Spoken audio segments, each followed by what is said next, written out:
ఆ ప్రధాన యాజకుని దగ్గరకు ప్రత్యక్షపు గుడారములో ఆయన ఉంటూ ఉంటాడు. ఆ ప్రధాన యాజకుని దగ్గరకు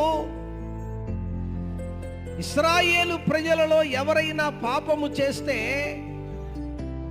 ఆ పాపము నుండి పరిహారము పొందుటకు, వారు పవిత్రులగుట కొరకు వారి కోసము దహన బలి, నైవేద్య బలి, సమాధాన బలి, ప్రాయశ్చిత్తార్థ బలి, పాప పరిహారార్థ బలి అని 5 బలులు యాజకుడు వారికి పవిత్రత కలుగుట కొరకు ఆయన అలాగూ అర్పించుచూ వస్తూ ఉండేవారు. దేవునికి స్తోత్రములు. హల్లెలూయా.